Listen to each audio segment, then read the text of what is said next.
आमिना के लाल, हजरत आयशा के सरदार, सैयदा फातिमा ज़हरा के बाबा, मेरे हबीब करीम सैयद आलम सल्लल्लाहु अलैहि वसल्लम से हजरत फातिमा ने कहा, या रसूल अल्लाह, जो बीबी अल्लाह के करीब होना चाहे, जो रब का कुर्ब पाना चाहे, जो अल्लाह की वलिया बनना चाहे, मुझे कोई नुस्खा बता दे, मैं औरतों को बताऊं। तो मेरे हबीब ने फरमाया, जो बीबी जितना घर के अंदर रहेगी, जितना घर के अंदर रहेगी, जितना घर के अंदर रहेगी, उतना ही वो अपने रब के करीब होती जाएगी, उतना ही अल्लाह का कुर्ब पाती जाएगी, उतना ही रब करीम की वलिया होती जाएगी, उतना ही अल्लाह तबारक व तआला उसे अपनी कुर्ब की मनाज़िल तय फरमाएंगे। जितनी वो घर के अंदर रहेगी उतनी अल्लाह के करीब रहेगी, और जितनी सज धज के बाहर निकलेगी, जितनी सवरेगी, उतनी वो अल्लाह से दूर होती जाएगी। जितने कदम उसके घर से दूर निकलेंगे, उतने ही कदम उसके अल्लाह के कुर्ब से दूर होते जाएंगे, उतने ही कदम। माएं, तुम्हारी दुआएं कबूल होंगी, मेरी माओ तब कबूल होंगी जब तुम घर में रहोगी। बेटियों, रब करीम का कुर्ब उस वक्त नसीब होगा जब तुम घर के अंदर रहोगी। तुम भाई के लिए मांगोगी तो अल्लाह तुम्हें देगा, बेटे के लिए मांगोगी तो अल्लाह तुम्हें देगा, शोहर के लिए मांगोगी तो अल्लाह तुम्हें देगा। अगर चाहती हो कारोबार बढ़े, अगर चाहती हो रिस्क में बरकत हो, अगर चाहती हो तुम्हारे घरों में अमन हो, सुकून हो, जो तुम मांगो अर्श का मालिक तुम्हें अता करे। तो फिर मेरे रसूल ने नुस्खा बतलाया है, फिर मेरे करीम ने बतलाया, घरों में बैठी रहना, जितनी घरों के अंदर रहोगी उतना ही अल्लाह ज्यादा दर्जा अता फरमाएगा, तुम्हारी दुआएं कबूल करेगा, तुम्हारी इल्तिजाएं अल्लाह मानेगा। मेरे भाइयों, मेरे अजीजों, औरत के साथ जो जुल्म इस मुआशरे में हो रहा है, बेपर्दगी का तूफान है, तूफान है बेपर्दगी का। एक बुजुर्ग थे, दरवेश से, सादे से, वो आई साहब के पास अक्सर आया करते थे, तो थे बड़े सादे और थे बड़े नेक, पढ़े हुए नहीं थे, जाग रहे हैं आप हजरा, नेक बड़े थे।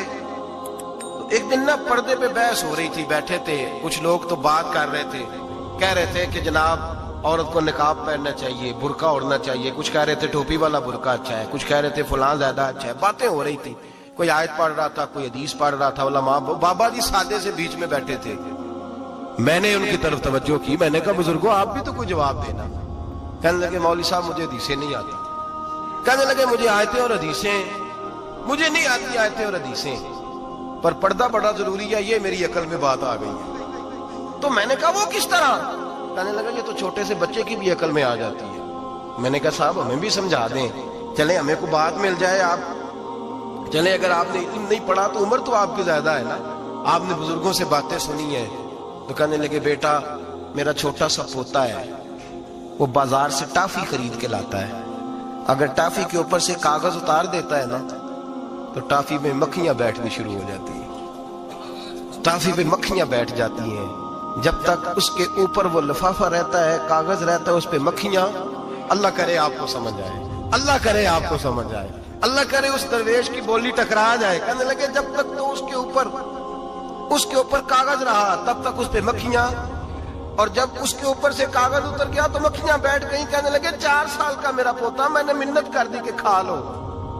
कहने लगा मैं नहीं खाता, इस पे मक्खियां बैठ गई हैं, मैं नहीं खाता, गंदी हो गई है, मैंने ये टाफी नहीं खानी। कहने लगे मैं बूढ़ा आदमी दोबारा दुकान पे गया, जद्दोजहद करके नई टाफी लाया, बेटे को कहा खा लो, अब उसने खाई। कहने लगे मुझे समझ में आ गई, जो बीबी पर्दा करेगी उस पे मक्खियां नहीं बैठेगी, जो औरत पर्दा करेगी उस पे मक्खियां, और अगर उसमें मक्खियां बैठ गई तो फिर वो किसी के लिए काबिल कबूल है। और अगर पर्दे में छुपी रही, अगर पर्दे में छुपी रही, और भाई कीमती चीजों को गुलाब चढ़ते हैं। किसी ने कभी केमिस्ट्री गुलाब में नहीं छुपाई, फिजिक्स नहीं छुपाई, कभी किसी शायर अदीब ने अपना लिखा हुआ शायरी का कलाम नहीं छुपाया। गुलाब जब भी चढ़ता है कुरान पाक को ही चढ़ता है। मेरे भाई करोड़ों और अरबों और खरबों का मकान बना के लोग उसको गुलाब नहीं चढ़ाते, गुलाब जब भी चढ़ता है बैतुल्लाह को ही चढ़ता है। जो चीज कीमती होती है वो गुलाब में होती है। मेरी बहनों, मेरी बेटियों, अगर तुम अपने आप को कीमती बनाना चाहती हो तो गुलाब में छुप जाओ, तुम्हारी कीमत बढ़ जाएगी, तुम्हारा वकार बढ़ जाएगा, तुम्हारी अजमत बढ़ जाएगी। मेरे हबीब ने फरमाया जितनी घर के अंदर रहोगी, दुनिया तो दुनिया रही, अल्लाह की नजर में तुम्हारी कीमत बढ़ जाएगी, रब करीम की निगाह में तुम्हारा वकार बढ़ जाएगा, अल्लाह की नजर में तुम्हारी अजमत बढ़ जाएगी। और जब औरत निकलती है, जब वो घर से निकलती है, मेरे हबीब करीम अलैहिस्सलाम ने फरमाया औरत छुपाने की चीज है, چھپانے کی چیز ہے، چھپانے کی یہ قیمتی ہے، یہ خزانہ ہے، اسے چھپا کے رکھو۔ فرمایا جب یہ گھر سے نکلتی ہے، فرمایا اور کوئی دیکھے نہ دیکھے شیطان اسے دیکھتا ہے، شیطان وسوسہ اندوزی کرتا ہے، شیطان اسے دیکھتا ہے۔ اور حبیب کریم سید عالم صلی اللہ تعالی علیہ وسلم جب بات کرتے تھے، جب لفظ بیان کرتے تھے، محتاج جملے بولتے تھے، بڑا کم، رحمت للعالمین نبی کی زبان سے بڑا کم سخت جملے نکلتے تھے۔ میرے حبیب نے لفظ ادا کیے، سخت جملے۔ میرے کریم نے فرمایا جو عورت، یہ جو مائیں بہنیں سن رہی ہیں، خدا را آگے پہنچائیں، آپ بھی گھر میں جائیں تو یہ والا باز اپنے گھر میں پہنچائیں، سنائیں، خدا را سنائیں، خدا را۔ روز ایک قیامت ٹوٹتی ہے اور میرے بھائی لاکھوں عزت دار لوگ اپنے تکیے پہ منہ رکھ رکھ کے روتے ہیں، اس لیے کہ وہ بچی جس کے بارے میں کہتے تھے ہمیں اعتبار ہے، اعتبار، اعتبار کا لفظ بول کے باپ جو ظلم کرتا ہے اپنی بیٹی پہ، بھائی اعتبار کا لفظ بول کے ظلم کرتا ہے بہن پہ، اعتبار کا جملہ بول کے زیادتی کرتے ہیں ہم اپنی جانوں پر۔ حضرت جنید بغدادی صوفیاء کے سرخیل صوفیاء کے، ان سے ایک شخص کہنے لگا مجھے بیٹی پہ اعتبار ہے، میں اس کو فلاں جگہ داخل نہ کرا دوں، پڑھ لے۔ آپ فرمانے لگے تجھے اعتبار ہے تو کیا اللہ کے رسول کو اعتبار نہیں تھا؟ یہ تمہیں کیسا لفظ بولا؟ تجھے اعتبار ہے، نبی پاک کو نہیں تھا؟ میرے محبوب کے پاس حضرت عائشہ صدیقہ بیٹھی تھی، اور وہ بی بی جس کو قرآن کہتا ہے لستن کاحد من النساء، تمہارے جیسی دوسری کوئی ہو سکتی نہیں۔ میرے محبوب کے پاس حضرت حفصہ بیٹھی تھی، جناب سودا بیٹھی تھی، اس سے بڑھ کر بھی کسی کو اعتبار ہوگا جن کو قرآن کہتے ہیں جیسی دوسری ہو ہی نہیں سکتی۔ حضرت عبداللہ بن مکتوم نابینا سے ابھی آئے، او بھائی نابینا، دل کی آنکھیں کھول کے سنو، نابینا سے ابھی نابینا آنکھوں سے نظر نہیں آتا، حضور کی بارگاہ میں آئے، مجھے اعتبار ہے بیٹی پہ، مجھے اعتبار ہے، سندل کی بنی ہوئی بیٹی ہے، حور ہے تیری بیٹی، اس کے قریب گناہ نہیں جاتا، یہ تو زیادتی کر رہا ہے اپنی بیٹی پہ، یہ جملہ بول کے تو ظلم کر رہا ہے، تو ظالم اور فاجر ہو گیا جب تو نے یہ کہا کہ مجھے اعتبار ہے۔ میرے حبیب پاک سے بڑھ کر کس کو اعتبار ہوگا؟ میرے کریم رسول سید عالم نور مجسم صلی اللہ تعالی علیہ وسلم نے فرمایا، حضرت عائشہ تھی، حضرت حفصہ تھی، حضرت سودا تھی، عبداللہ ابن مکتوم نابینا آئے تو میرے نبی نے فرمایا بیبیوں پردہ کرو، بیبیوں بول کے بتائیے، بیبیوں، سارے بولیے بیبیوں، اللہ کرے یہ آواز گونج جائے پورے معاشرے میں، بیبیوں۔ میرے نبی نے جملہ کہا بیبیوں پردہ کر لو، پردہ کرو، نظریں جھکاؤ، نقاب اوڑھو۔ ایک زوجہ بولی حضور انہیں تو نظر نہیں آتا، وہ تو بیچارے نابینے ہیں۔ ترمذی میں حبیب پاک کے لفظ سنیے، یا رسول اللہ انہیں تو نظر نہیں آتا۔ میرے رسول نے فرمایا تمہیں تو نظر آتا ہے نا، تم تو اندھی نہیں نا، وہ ایک مرد آیا ہے، وہ ایک صحابی آیا ہے، تمہیں تو نظر آتا ہے، تمہاری آنکھیں تو ہے، اسے فتنہ آئے نہ آئے تمہیں نظر آتا ہے، خبردار پردہ کرو، آنکھیں جھکاؤ، چہروں پہ نقاب ڈالو۔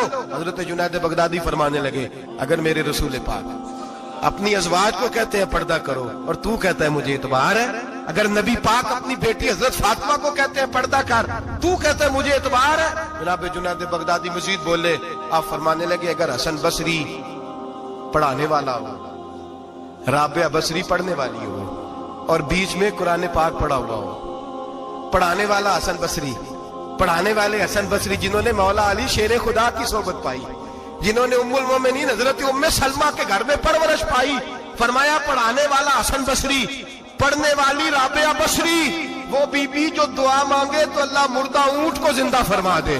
فرمایا پڑھانے والا حسن بصری ہو، پڑھنے والے رابعہ بصری ہو، اور جو پڑھا جائے وہ قرآن ہو۔ فرمایا قسم اللہ کی عزت کی میں پھر بھی انہیں پڑھنے پڑھانے کی اجازت نہیں دیتا، میں پھر بھی انہیں تنہائی میں بیٹھنے کی اجازت نہیں دیتا، میں پھر بھی انہیں اکیلے رہنے کی اجازت نہیں دیتا، اس لیے کہ یہ حسن بصری ہیں اور منع کرنے والے امام الانبیاء ہیں، اس لیے کہ یہ رابعہ بصری ہیں اور منع کرنے والے سید الرسل ہیں، خبردار پھر بھی اجازت نہیں۔ میرے نبی کریم علیہ السلام بولے، حضور کی بارگاہ میں صحابہ نے عرض کیا کہ یا رسول اللہ صلی اللہ علیہ وسلم اگر کوئی نیک آدمی کسی نیک عورت کے ساتھ بے پردہ ہو، نیک آدمی وہ پیر گناہگار نہیں جس کے پاس بیویاں جاتی ہیں، وہ گناہگار نہیں، وہ تو مجرم ہے، وہ خالی گناہگار نہیں، وہ تو پاپی ہے، وہ خالی گناہگار نہیں، وہ تو دین کا ڈاکو ہے، ڈاکو وہ تو فاسق फासिक है, वो तो दीन की हदें तोड़ने वाला है, वो तो उसको तो घसीटा जाएगा क़यामत के दिन। जो औरतों से बेपर्दा मिलता तो घसीटा जाएगा। लेकिन सवाल ये है, वो खामद किधर होता है जिसकी बीवी पीर के पास अकेली जाती है? सवाल ये है, वो भाई किधर होता है जिसकी बहन पीर के पास अकेली जाती है? सवाल ये है, बेटा किधर होता है जिसकी अम्मा अकेली जाती है? मेरे नबी रहमत, नूर मुजस्सम, शफी मुअज्जम, सरवर कौन मका, सय्याह लामका सल्लल्लाहु अलैहि वसल्लम की खिदमत आली मर्तबत में सहाबी ने पूछा कि या रसूल अल्लाह, अगर नेक हो बंदा, बीबी भी नेक हो, तो एक में बैठ सकते हैं? आला हज़रत ने फरमाया, अगर औरत दीन सीखने चाहे, पीर के पास जाए तो अपने खामद के साथ जाए, अपने भाई के साथ जाए, फिर भी पर्दे में बैठे, दूर बैठे, आवाज के साथ बात को समझे, लेकिन उसको तनाई करने की इजाजत किसी को भी इजाजत है, वो चाहे जो मर्जी भी हो, कोई भी हो, बड़ी खुली बात कर रहा हूं। मेरे हबीब पाक से पूछा, हुजूर अगर मर्द औरत नेक हो फिर भी तन्हा नहीं बैठ सकते?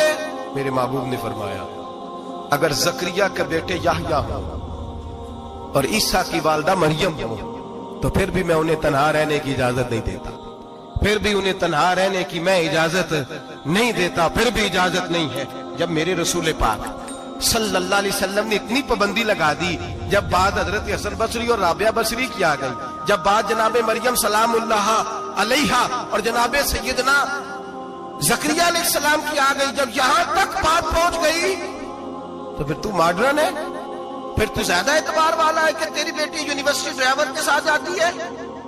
फिर तूने कहां से वो उसके अंदर नूर भर दिया है कि तेरी बेटी अकेली घूमती है?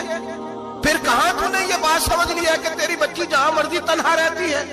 फिर तू कहां से वो कुव्वत लाया? ये तालीम है?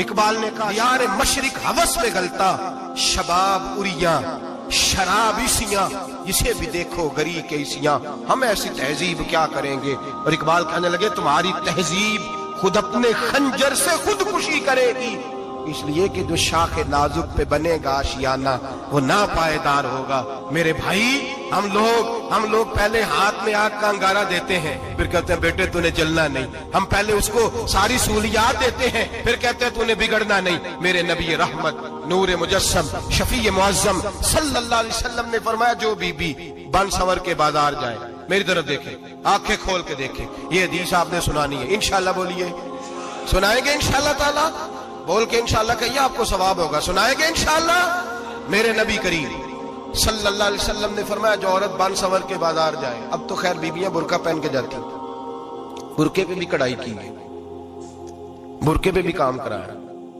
बुरके पे जो काम और नक्श निगारी हुई है वो 10,000 की है। बुरका पर्दे के लिए पहना था, दिखाने के लिए। ये कैसा बुरका है कि उसने बुरका भी पहना हुआ है और बुरका भी उसने फैशन वाला पहन लिया है? ये किस तरह का? इस तो पर्दे को पर्दे की जरूरत पड़ गई। ये कैसा पर्दा है कि जो पर्दे को पर्दे की जरूरत है? बुरका तो इसलिए होता है कि मुझे देखे कोई ना, और इसने तो पहने इसलिए कि जरा लोग देखें तो सही, मैंने कितना कीमती पहना है। इस हिजाब को हिजाब की जरूरत पड़ गई। मेरे हबीब पाक अलैहिस्सलाम ने फरमाया, बिला जरूरत औरत को इजाजत है, बीमार हो तो डॉक्टर के पास जाए, औरत को इजाजत है, जरूरत पड़ जाए, घर में सौदा सलम ना आता हो तो लेने चली जाए, औरत को इजाजत है। अगर गवाही की जरूरत पड़ जाए तो पर्दा करके काजी अदालत के पास गवाही देने जाए, औरत को इजाजत है हज पे जाए, औरत को इजाजत है उम्रे पे जाए, औरत को इजाजत है कि अगर किसी वक्त जिहाद के लिए औरतों की जरूरत पड़ गई तो हजरत फातिमा और जनाब आयशा की सुन्नत अदा करे, जिहाद को जाए। लेकिन अगर औरत मौज करने जाए और रोज गए वो देखे ना, फलां पार्क में थे, आप तो कभी गए ही नहीं, फलां जगह थे, आपके पास तो फुर्सत ही नहीं, फलां मेरी सरगोदे वाली बहन का खामन तो रोज लेके जाता है, आपने तो कभी तवज्जो नहीं फरमाई। रोज पैगाम देती रहे। मेरे हबीब करीम सैयद आलम सल्लल्लाहु अलैहि वसल्लम ने फरमाया, जो बीबी बन संवर के बिला जरूरत बाजार जाए, नबी पाक अलैहिस्सलाम ने फरमाया, एक कदम वो उठाएगी तो उस पर अल्लाह की लानत बरसेगी, फरिश्तों की लानत बरसेगी, जमीन वाले लानत बरसाएंगे, आसमान वाले लानत बरसाएंगे। और मेरे हबीब बोले तो फरमाया, जब अल्लाह की लानत बरसेगी तो मैं भी उस बीबी पे लानत ही करूंगा जो बीबी बन संवर के